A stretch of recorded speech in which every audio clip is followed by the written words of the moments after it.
Kilometre के भी speed से अगर आप ट्रेवल कर रहे हैं तब भी आपको कनेक्टिविटी मिलेगी। हाईवेज की मैं बात कर रहा हूं, तब भी आपको कनेक्ट, बल्कि 200 किलोमीटर से ज्यादा तक के स्थिति में भी ये दावा कर रहा है स्टारलिंक कि आपको इंटरनेट की कनेक्टिविटी मिलेगी।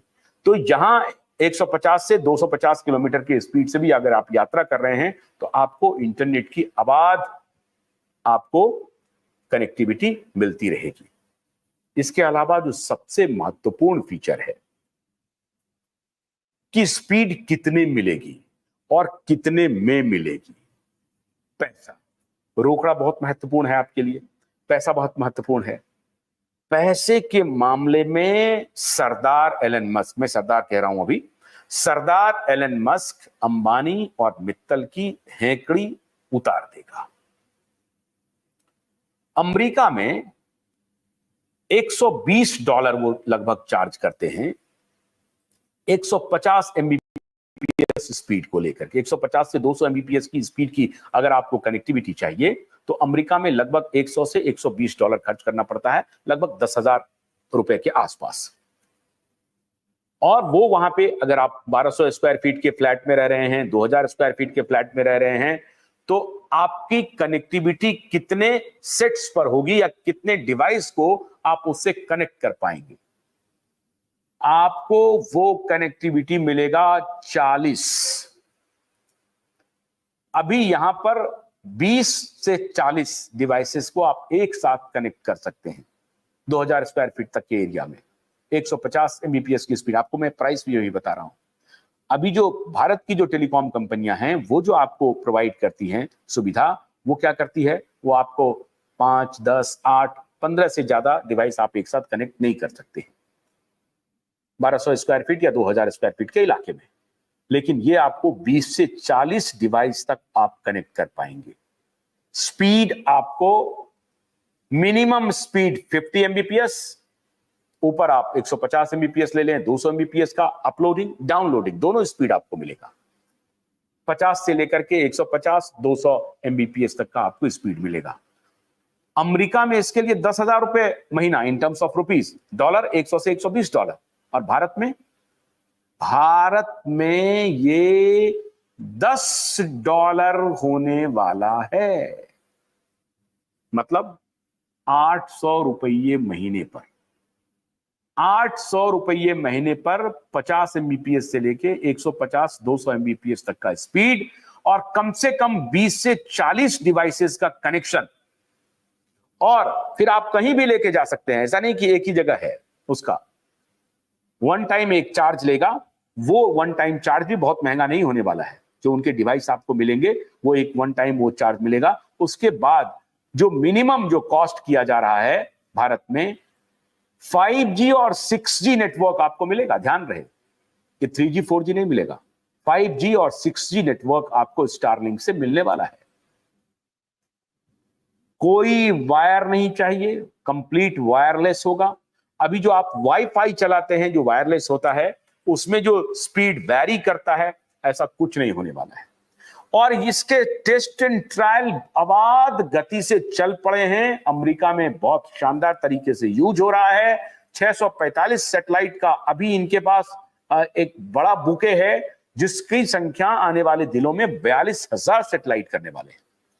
अब आप कहेंगे तो क्या सिर्फ स्टारलिंक ये काम करेगी, भारत की कंपनियां नहीं करेंगी? खैर, इनकी औकात नहीं है ये काम करने की, लेकिन ऐसा नहीं है। अंबानी ने भी ये काम शुरू कर दिया है। अंबानी एक यूरोपियन कंपनी है जिससे ये टाई अप कर रही है कि उनके सैटेलाइट से सैटेलाइट इंटरनेट कनेक्टिविटी का काम करेगी। लेकिन उस कंपनी की खुद ही औकात नहीं है। अभी तक जो उस कंपनी ने सैटेलाइट लॉन्च किया है वो 30, 32 या 40 के आसपास, इससे ज्यादा नहीं। 50 का आंकड़ा नहीं छुआ है उस कंपनी ने। तो जिस कंपनी का अपना सैटेलाइट ही इतनी कम संख्या में है, वो क्या प्रोवाइड करेगी? तो उनके लिए दिल्ली दूर है। ये प्रोवर्ब मैं यूज कर रहा हूं, दिल्ली दूर है उस कंपनी के लिए। अब उस कंपनी से अगर अंबानी की कंपनी या मित्तल की कंपनी टाई अप करती भी है तो समझिए उसका कोई लेना देना नहीं है। सबसे इंपॉर्टेंट बात क्या है, जब स्टारलिंक आएगा तो एक तो स्पीड, कॉम्पिटेंसी, कंज्यूमर को सेटिस्फैक्शन और प्राइस, इसकी एक कॉम्पिटिटिवनेस सामने आ जाएगी। और इसीलिए कंपटीशन कमीशन ऑफ इंडिया के लिए बड़ा आसान है। अभी तक कंपटीशन कमीशन ऑफ इंडिया हमेशा दलील देती रहती है कि नहीं हमारे पास तो 3 4 5 सर्विस प्रोवाइडर्स हैं और उसमें बढ़िया कंपटीशन होता है, इसलिए कोई मोनोपोली नहीं है। नहीं, इन लोगों ने मिलकर के मोनोपोली कर ली है। इन लोगों ने मोनोपोली कर ली है। आप अगर एक सर्विस से दूसरे सर्विस में जाएंगे, आपको बहुत कुछ लाभ नहीं मिलेगा। और माननीय मनमोहन सिंह ने जो काम किया था, उसके भुक्तभोगी हम लोग भी हैं। यहां पर अभी मैं जहां से आपको ब्रॉडकास्ट कर रहा हूं, वहां भी आप हैरान हो जाएंगे। नोएडा के एक इलाके में एयरटेल, टाटा, जियो सारे सर्विस प्रोवाइडर्स हैं, लेकिन दूसरे इलाके में इनमें से बड़े प्रोवाइडर्स कोई नहीं है। कौन कौन है? पान बेचने वाले, दारू के ठेकेदार, इसके ठेकेदार, उसके ठेकेदार, जिनको इन्होंने लाइसेंस बांटा था, 2G लाइसेंस। ये वही सब लोग हैं जो ऑपरेशन कर रहे हैं। और उन्हीं के बड़ी कंपनियों के ये आउटलेट बने हुए हैं, या कुछ जो इनको जो अपना कनेक्शन मिला हुआ है, जो बैंडविड्थ मिला हुआ है, उस बैंडविड्थ पर ये लोग काम कर रहे हैं। ये सब डकैती, चोरी अभी आने वाले दिनों में खत्म होने वाली है। पहली बात तो आपको दर सस्ता, quality service, smooth service, competition में आप पाएंगे और एक बेहतर एक्सपीरियंस कर पाएंगे। तो माननीय एलन मस्क के लिए आने वाला दिन बहुत बेहतर है और हम भारतीयों के लिए भी बहुत बेहतर है। मैं एलन मस्क को क्यों कह रहा हूं? हमारे बहुत सारे साथी कहते हैं कि नहीं, आप एलन मस्क को पूरा की तारीफ मत कीजिए। मैं एक व्यक्ति, ठीक है वो बिजनेसमैन हैं, हायर एंड फायर करते हैं, वो बात मैं समझ सकता हूं। उन्होंने फायर क्यों नहीं करना चाहिए था? जिस एक्स को खरीदा, उस एक्स में जिस ट्विटर को, उस ट्विटर का जो पराग था वो क्या काम कर रहा था? सारे काउंटर स्टेटमेंट्स को, और ट्विटर का मालिक था वो क्या कर रहा था? जो भी साइंटिफिक एविडेंस आ रहे थे कोविड के दौरान, उसको टेक डाउन कर रहा था, उसको ब्लॉक कर रहा था, उसको हटा रहा था। यही तो कारण बना एलन मस्क के ट्विटर को खरीदने का। तो ऐसे एम्प्लॉय को क्यों रखा जाए जिन्होंने एक्सेप्ट किया कि हाँ मुझे मेल आए थे, सरकार के मेल आए थे कि इस तरह के जो भी एविडेंस आते हैं या जो भी साइंटिफिक इंफॉर्मेशन आते हैं उसको टेक डाउन कर दीजिए in the name of miss information. जो साइंटिफिक इंफॉर्मेशन आ रहा था उसको in the name of miss information take down किया जा रहा था। ये काम चल रहा था। तो एलन मस्क ने वो खरीद करके उन सारे साइंटिस्ट को, उन सारे डॉक्टर्स को एक बहुत बड़ा प्लेटफॉर्म दिया, और उसके बाद ये कोविड जो बहुत बड़ा स्कैम था वो एक्सपोज हुआ पूरी दुनिया में। अन्यथा तो उसने सारे दुनिया के टेलीविजन चैनल्स को, सारे प्रिंट को, सारे डिजिटल प्लेटफॉर्म को, गूगल को, विकिपीडिया को, आप हैरान हो जाएंगे। विकिपीडिया पर डॉक्टर पीटर मैकॉला जैसे लोगों का जो परिचय है, वो कहा जाता है कि ये मिस इंफॉर्मेशन फैलाने वाला डॉक्टर है, साइंटिस्ट है। डॉक्टर पीटर मैकॉला को, जो इतना बड़ा पीयर रिव्यूड जर्नल में आर्टिकल लिखा, पीयर रिव्यूड एविडेंस दिया, सब कुछ दिया, उसके बाद उनके बारे में यह प्रचार किया जाता था। डॉक्टर असीम मल्होत्रा के बारे में यही प्रचार विकिपीडिया कर रही थी। इस तरह से इन लोगों ने कैरेक्टर असैसिनेशन किया, बड़े बड़े साइंटिस्ट का, बड़े बड़े पॉलिटिशियन का, बड़े बड़े डॉक्टर्स का, बड़े बड़े पत्रकारों का। सब लोगों को हमारे चैनल्स को डिलीट किया, हमारे चैनल्स को डिलीट किया गया कुछ दिन पहले इसी मिस इन्फॉर्मेशन के नाम पर। अब मस्क साहब आ गए। मस्क साहब गूगल से पूछेंगे कि आपने ऐसा क्यों किया, पूछेंगे। और आज खुलेआम ट्रंप ने अपने सेलिब्रेशन का जो स्पीच था उसमें जिस प्रकार से एलन मस्क की तारीफ की है, मैं समझता हूं कि Elon Musk one of the core member होंगे ट्रंप एडमिनिस्ट्रेशन में। होंगे तो नहीं, उनको आवश्यकता नहीं है, is a successful businessman, richest man of the world. लेकिन ये शुभ दिन भारत के लिए आ गए हैं। आप धैर्य रखिए, अच्छे बिजनेसमैन आएंगे, बिजनेसमैन विथ ह्यूमन फेस।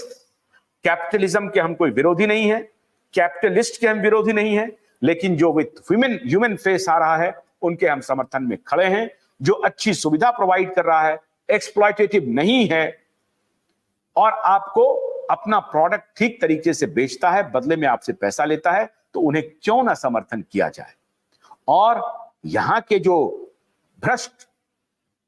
भ्रष्ट जो कॉर्पोरेट्स हैं, जिन्होंने एक्सप्लॉइट करने का पूरा तंत्र बना रखा था, उनके ऊपर अंकुश लगने वाला है आने वाले दिनों में। अब देखना यह है कि भारत सरकार किस प्रकार से ट्रंप की इस जीत को और एलन मस्क के आगमन का स्वागत करती है या नहीं करती है। पिछली बार हम लोगों ने जब पूरा यहां पे इंफॉर्मेशन दिया भारत सरकार को जुटा करके कि किस प्रकार से बिल गेट्स के मोल public health foundation of India के नाम पर आपके इंस्टीट्यूशंस में घुसे हुए हैं, Indian council of medical research में घुसे हुए हैं, मिनिस्ट्री ऑफ हेल्थ में घुसे हुए हैं, मिनिस्ट्री ऑफ एजुकेशन में घुसे हुए हैं, अशोका यूनिवर्सिटी जैसे यूनिवर्सिटी को खड़ा किया इन दलालों ने कि वहां से नैरेटिव फैलाया जाएगा। आपको मालूम होगा कि इंडिया इंटरनेशनल जैसे ऑर्गेनाइजेशन दिल्ली में बने रॉकफेलर के, और वहां से डेसिमेट किया जाएगा इंटेलेक्चुअल डिस्कोर्स के नाम पर, डायलॉग के नाम पर। इस सब की जानकारी हमने जब सरकार को मुहैया कराई तो अब धीरे धीरे सरकार चौकन्ना हो गई है। और जब पिछला जो दौरा था नरेंद्र मोदी जी का, उसमें नरेंद्र मोदी जी ने ट्रंप से एलन मस्क से मुलाकात की और एलन मस्क ने ट्वीट किया मोदी मोदी। इसलिए मैं तो वेलकम करने के लिए तैयार हूं। आइए एलन मस्क साहब, भारत आपके लिए पलक पावड़े बिछे हुए हैं। स्टारलिंक लेकर के आइए, अच्छी इंटरनेट की सुविधा दीजिए। मुझे स्वदेशी और देसी के नाम पर ये बेईमान जो हमारे देश में हैं, ये जो लूट रहे हैं, मैं स्वदेशी देसी के नाम पर इन्हें लूटने की इजाजत नहीं दे सकता। आप आइए, बढ़िया सर्विस दीजिए, हम लेने के लिए तैयार हैं। मैं इस मामले में अगर लोग कहेगा कि नहीं हम तो स्लेब बन जाएंगे, हमको लूट लेगा, ईस्ट इंडिया कंपनी आ जाएगी, आने दीजिए। ईस्ट इंडिया कंपनी फेसबुक भी है, ईस्ट इंडिया कंपनी गूगल भी है, ईस्ट इंडिया कंपनी यूट्यूब भी है, तो काम कर रहे हैं आप। इसी प्रकार से स्टारलिंक को भी आने दीजिए। और स्टारलिंक के साथ साथ टेस्ला का आपने काम शुरू कर दिया है ऑलरेडी भारत में। कितनी जल्दी टेस्ला, अभी आपने देखा होगा कि महिंद्रा एंड महिंद्रा का आना शुरू हो गया प्रचार। ईवी 6E और C सारी कंपनियां उतर गई बैटरी पे, क्योंकि उनको मालूम है इन सबको पहले ही। आज जो बिटकॉइन का रेट ऊपर गया है, आज जो अमेरिकी डॉलर का रेट ऊपर गया है, अमेरिकी डॉलर ने जंप लगाया है, अमेरिकी स्टॉक एक्सचेंज ने जबरदस्त जंप लगाया है। भारत में भी स्टॉक एक्सचेंज अच्छा काम कर रही है, अभी अच्छा उसका जो ट्रेंड है वो अपवार्ड ही है। तो ऐसी स्थिति में अभी एक कोलैटरल इंपैक्ट पड़ने वाला है, और ये इंपैक्ट इकोनॉमी को एक प्रकार से सही दिशा में ले जाएगा और अपवर्ड ट्रेंड होगा। भारत के भी अच्छे दिन आने वाले हैं, अमेरिका के तो अच्छे दिन समझिए आज से आ गए। सारे जो इलीगल इमिग्रेशन जो हो रहे हैं, मैक्सिकन इमिग्रेशन जो हो रहे हैं, और ये जो यूनिवर्सिटीज में फर्जी लोगों को बुलाया जाता है, फर्जी पत्रकारों को बुलाया जाता है, सोरोस गैंग ने जिस प्रकार से पैसा फेंका हुआ है भारत की यूनिवर्सिटीज में, भारत के मीडिया आउटलेट्स में और ब्यूरोक्रेसी में, उन सब पर तो समझिए कि अंकुश लगना तय हो गया है। अब उनकी दाल गलने वाली नहीं है। बड़ी निराशा है उस गैंग में, बड़ी निराशा। ये डेमोक्रेट का जो गैंग है भारत में, स्यूडो इंटेलेक्चुअल्स, उसमें बड़ी निराशा का माहौल है। मातम छाया हुआ है ट्रंप के विजय के बाद। वुमेनाइजर भी कह दिया, अनसिविलाइज्ड कह दिया, सब कुछ कह दिया, लेकिन बात बनी नहीं। बात इसलिए नहीं बनी क्योंकि आपके कुकर्मों ने अमेरिकी जनता को इस बार जगा दिया था, और अमेरिकी जनता इस बार जग गई थी। जो कोविड में आपने पाप किया उससे सारे एक्सपोज हो चुके हो। इसलिए ट्रंप की शरण में जाओ, एलन मस्क की शरण में जाओ। वेलकम ट्रंप और welcome Elon Musk. Thank you very much. नमस्कार।